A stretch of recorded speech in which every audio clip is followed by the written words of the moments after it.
Hello again, this is Mr. Trask at BSAD. I'm taking you through the second activity of a very simple web page design, HTML design. And here we are where we left off at the last session, which was to have made a super simple bit of coding there to create the web page, which is there.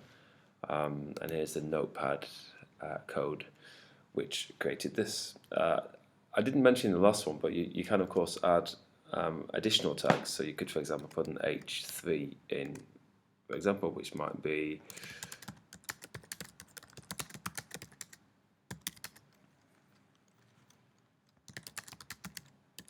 this is an example of an H3 line of text.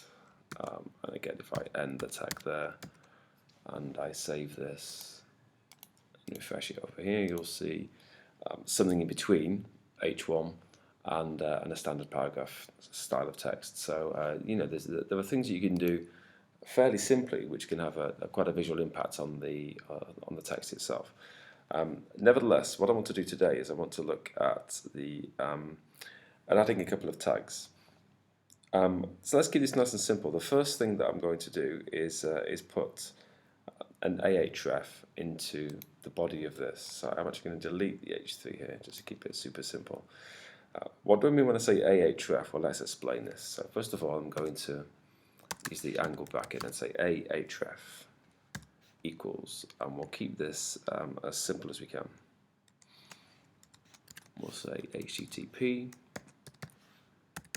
www.apple.com.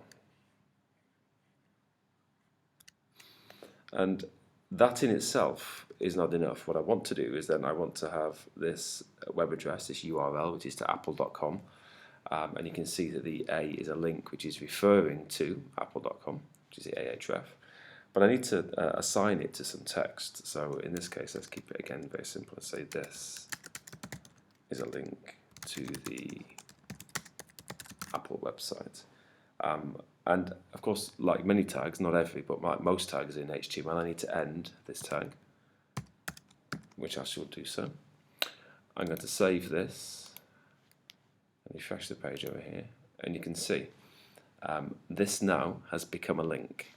So here I've inserted something called an ahref, and I've ended it with a \a, and in between this is the link to the actual URL, the website itself of apple.com, and this is the text, which is what the user sees and they click on. So if I was to go back to here and then click on this, it would take me to apple.com. Okay. Similarly, I could of course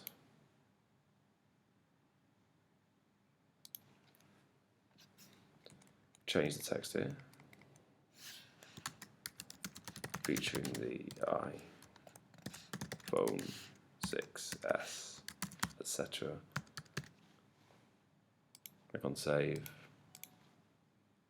refresh this, and you can see the extra bit of text has appeared there. The link itself hasn't changed, but I've altered the text. What I can also do is just take this away,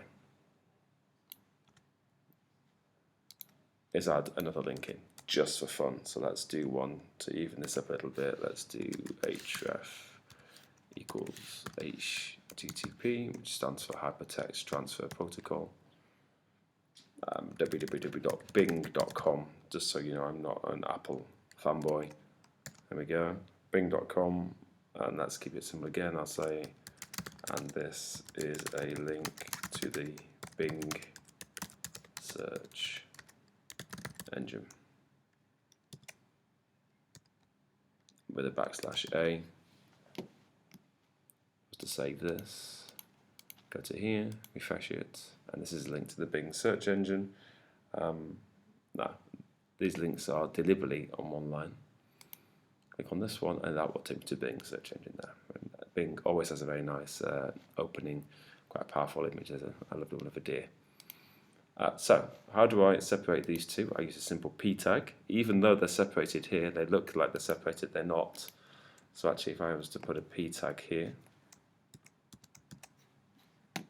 and end the P here, save, refresh it, and there we go, it's on the next line. And just to reconfirm, there's Apple, there's Bing. Okay, thank you. The next session in this series will be how to add an image, and then subsequently how to attach a hyperlink to the image. So thank you once more for watching. Goodbye.